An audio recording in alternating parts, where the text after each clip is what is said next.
Peter Gray from the AU Review. Hello, Megan and Maisy. Hello. Hi. How are you? So good. How are you? Good. Very well. I am going to say congratulations on the film, first of all. I saw this at like a packed house at the Sydney Film Festival. It played incredibly well. I was way. crying by the end of it, so thank you very much for that.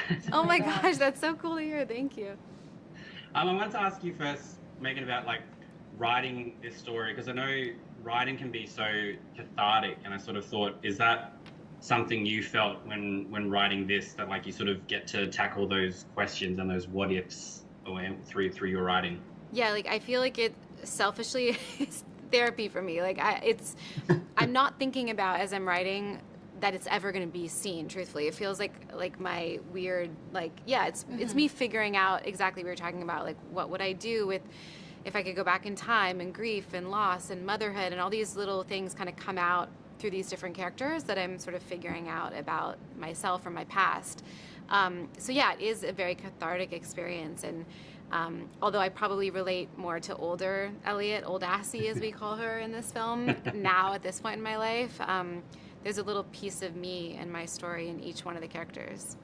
Yeah, no, it was one of those things. Like, I mean, I'm someone that probably shouldn't, like, not necessarily relate to it, but I was watching it going, like, as a queer man, I was like, I get a lot of what Elliott's kind of going through in terms of figuring out like who you are. And one of the things that I loved about it was that, you know, Elliott is so like sure of herself, like not one of those teens that's like brooding and like we're immediately like on your side from the get-go. And I was wondering, was that always in the script, or did you, Maisy, sort of imbue some of that into the character yourself? That was always in the script. I read Elliott to be that way.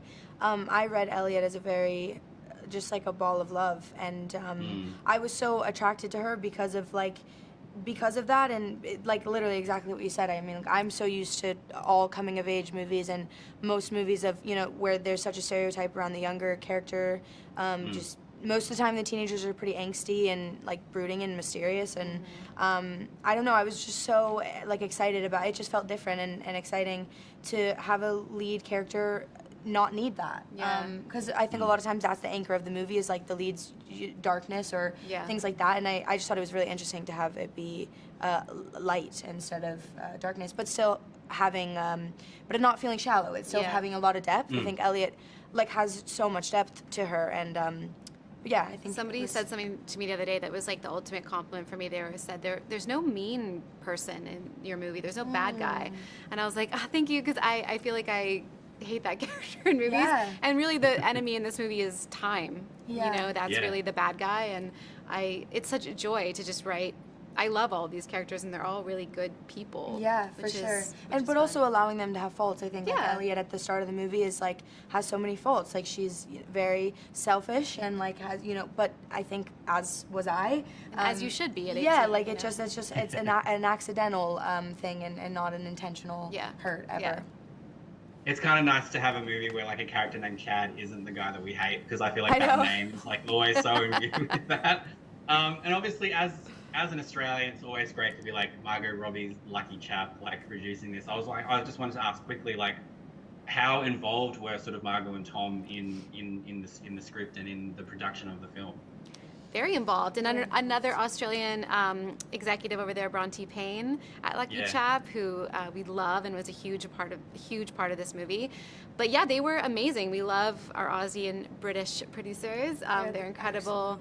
They were up there on set with us, and really just they're such grounded, smart, real people, and there is a reason for their success and why they get so much repeat business with their directors and their cast, because it's like there's no cracks. It's very genuine. It's very real. They are just like good humans. I literally during lunch break like got like a massive poster of Blue Crush, which is a movie that Margot like had us over to watch, and Margot literally just like sent it to me as a gift. Like she's genuinely she's so special, and I was like I'm so happy to have gotten to know her and gotten to work with her. She like cleaned my bunkie. She was using my bunkie as an office during the day, and I kid you, she brought me a present almost every single day, like flowers, or like she's like, here's some gluten-free banana bread I got you at the farmer's market, like so thoughtful. And that I'd come in and she would have like cleaned my room for me and like swept the floor, and she was like, I just thought you'd want to come home to this, and I was like, what? Who are you?